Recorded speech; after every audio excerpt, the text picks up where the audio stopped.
Chika wiped his forehead with his handkerchief as he stepped into his house, the weight of the day's work pressing heavily on him. His shirt clung to his sweaty back, and all he wanted was the sweet aroma of ofen solo welcoming him. But the air was silent. No food, no aroma, nothing. Nneka, he shouted, his voice cutting through the quiet of the house. His wife rushed out, her wrapper tied loosely, her hair scattered, and the baby strapped to her back. Little Obina clung to her legs, while Ada sat on the floor, scribbling on paper with a blunt pencil. "Welcome, Chika," she said, breathless. "Welcome. That's all you have to say? Where is my food? After everything I do at work, is it not your job to make sure there's food ready?" His voice was sharp, his frustration spilling over. "Chika, I was. Don't start. Don't even start." He cut her off. "You're home all day. What else do you do? Are you not just taking care of children? Is that so hard, Pay? Must I remind you I'm the one paying all the bills?" Nneka bit her lip, holding back tears. She glanced at the baby on her back, who was now fussing, and at Obina, who had started tugging on her wrapper. She turned and headed to the kitchen, saying nothing. What could she say? He didn't understand. He never did. That night, as they lay in bed, Chika muttered under his breath, "Lazy woman. All this sitting at home and still no food on time." But Chika's life was about to change in ways he couldn't imagine. The next morning, as he got ready for work, his phone rang. It was his boss. "Chika, the company is downsizing. I'm sorry, but we have to let you go." Chika froze. He couldn't tell Nneka yet. He would figure something out. Weeks passed, and no job came. Nneka finally suggested, "Why not stay home and rest? I'll go to the market and see what I can sell." Chika reluctantly agreed. After all, how hard could it be to stay at home? As the sun rose the next day, Chika sat in the parlor, ready to relax. He had no idea the storm that awaited him. Chika stretched lazily on the couch, a satisfied smirk on his face. "Nneka is always complaining for nothing," he muttered to himself. "How hard can it be to stay at home and watch over a few children?" Nneka tied her headscarf tightly and adjusted her wrapper. "Chika, I'm going to the market now. Don't forget to feed the baby when she wakes up. Obina needs his schoolwork done, and Ada's uniform needs washing. I'll be back before evening." Chika waved her off dismissively. Go, don't worry yourself, Monyi. I have everything under control." The door shut and silence settled. Chika relaxed, scrolling through his phone, enjoying the peace of the morning. But the peace didn't last long. The baby's cry pierced through the air, startling him. He frowned. What now? He walked to the room where the baby lay, her small face scrunched up in anger. "Kiyomoka, stop crying," he said, his voice unsure. He picked her up awkwardly, patting her back the way he had seen Nneka do. The crying grew louder. "What is it?" Obina ran into the room, holding a storybook. "Papa, I'm hungry. Can I eat bread?" "Bread? Do I look like a bread seller?" "Wait for your mother." Chika snapped, trying to calm Kiyomoka, who was now screaming. "Papa, Mama said we should not eat biscuits before food." Ada chimed in from the parlor, her mouth already full of crumbs. Chika felt his head pounding. He carried the baby to the kitchen and opened the pot. Cold rice stared back at him. "Nneka left me this nonsense?" He grumbled. He put the pot on the stove and added water. But just as he turned, the baby's cries reached a fever pitch. He rushed back to the parlor, only to see Obina scribbling on the wall with a marker. "Obina, stop that," he shouted. "I'm bored, Papa." The boy whined. By noon, Chika was sweating. The baby wouldn't sleep. Obina was a whirlwind of energy, and Ada had spilled water on the rug. He collapsed on the couch, defeated. When Nneka returned that evening, she found Chika sprawled out, the baby asleep on his chest. The house was a mess. "Chika, what happened?" Your children happened, he muttered weakly, but Nneka just smiled. She knew this was only the beginning. Chika woke up the next morning with a stiff neck, the sound of children's chatter filling the air. He sat up, disoriented, only to find Ada tugging on his trousers. "Papa, I'm hungry," he groaned, rubbing his face. Nneka had already left for the market. "What is wrong with these children and food?" he muttered. "Didn't you eat yesterday?" Ada pouted.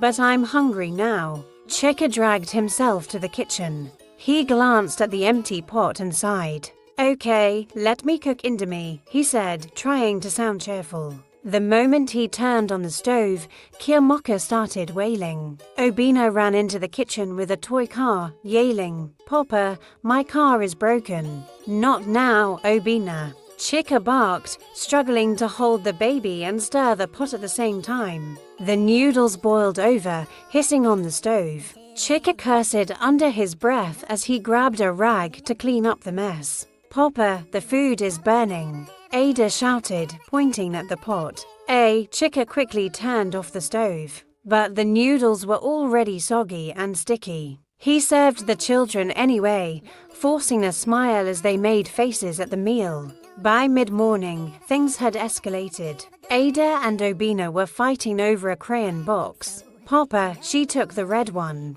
Obina yelled. "It's mine," Ada shot back, shoving her brother. "Stop it," Chika shouted, but they ignored him. In the chaos, Kiyomoka's diaper leaked onto his lap.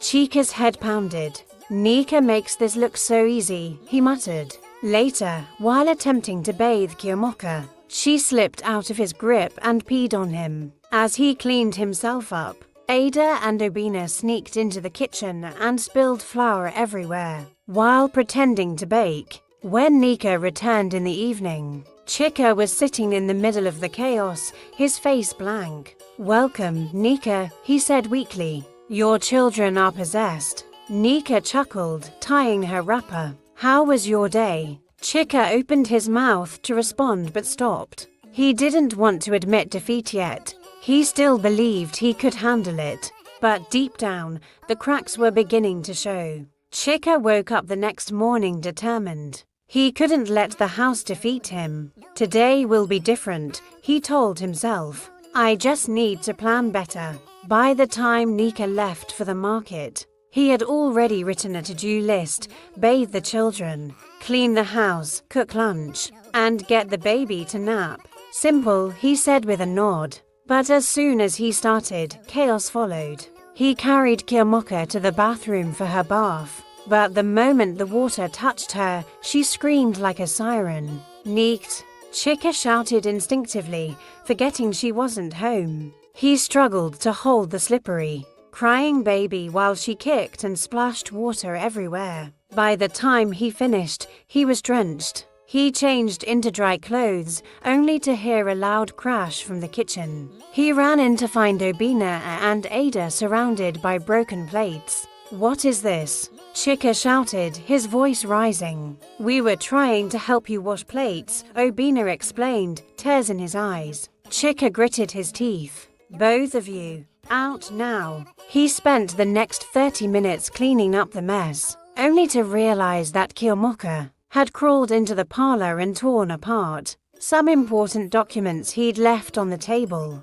"Chinik," he cried, grabbing the shredded papers. By noon, he was too exhausted to think straight. He tried cooking lunch, but the baby clung to his legs, wailing nonstop. Obina and Ada started fighting again, this time over a toy truck. "Papa, she's not sharing. It's mine. Will you to keep quiet?" Chika roared, slamming the pot lid onto the counter. The noise startled Kiyomoka, who screamed louder.